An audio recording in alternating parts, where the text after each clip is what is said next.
Trevor, I listened, I watched and listened to the Deputy President on an interview that he held with, I think, Nyutu on Friday on Citizen. And I think he answered that question. Okay. And he said that the kingpin, the Mount Kenya kingpin, is a retired president, Uhuru Muigai Kenyatta. So then why would you say that impeaching him is akin to divorcing the people? Yes, because, I mean, the marriage that is now there between His Excellency the President, and I mean, between, yes, His Excellency the President and the Deputy President, I mean, the Deputy President is the one that is in office now. And so the people of Mount Kenya feel directly represented by him in government. So that if then you kick him out, then we will feel, or the people there will feel, that you have kicked the mountain out of government, and that maybe the votes there are no longer needed by you. But why would they feel like that? And yet some of the legislators from your region have endorsed somebody else as the kingpin. Professor Kithure Kindiki, in fact, they mentioned it. That's a very good question, Trevor. And I have no problem with Professor Kithure Kindiki. He's a good man, but he's not the Deputy President as of now.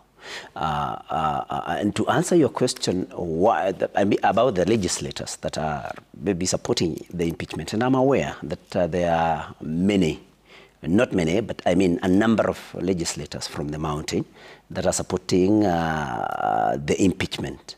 But what I want to tell you, and this is what is there on the ground, and I believe, because the president consumes intelligence every morning, I believe the president knows that the people at this particular point in time in Mount Kenya, and these are the facts, and people can verify them independently.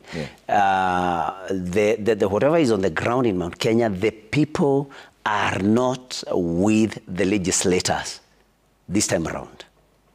I mean, it is unanimous amongst the rank and file, the commoners in Mount Kenya, that the Deputy President should not be impeached. That the marriage between the President and the Deputy President should continue, and at least up to 2027. Because it's like we have a contract.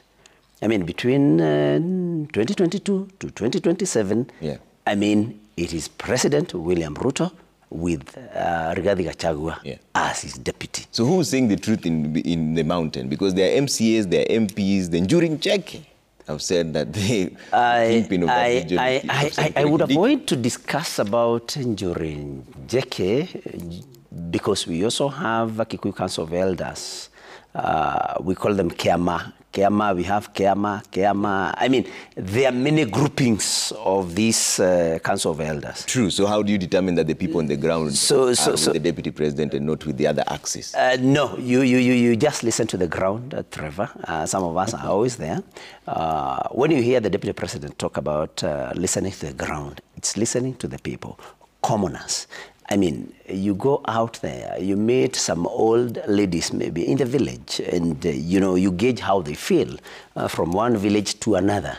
And these are not people who meet on social media or anywhere else. They are not influencing one another. But you find that there is unanimity in their thinking.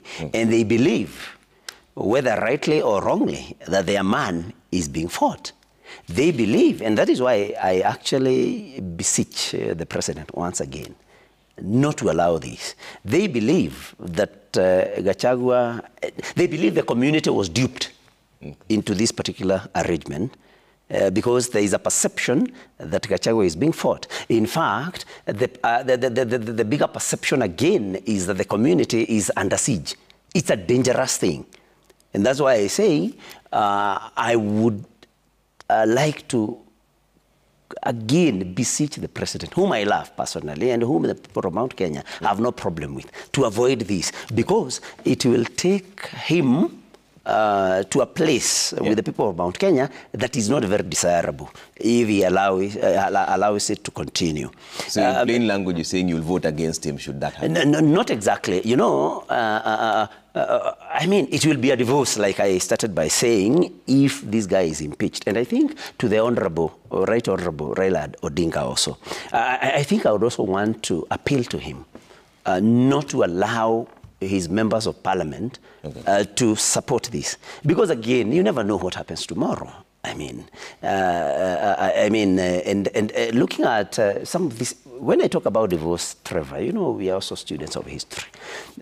You look at what happened, we were not there, of course, but, at independence, Jaramogi Oginga Odinga and Jomo Kenyatta, were working together.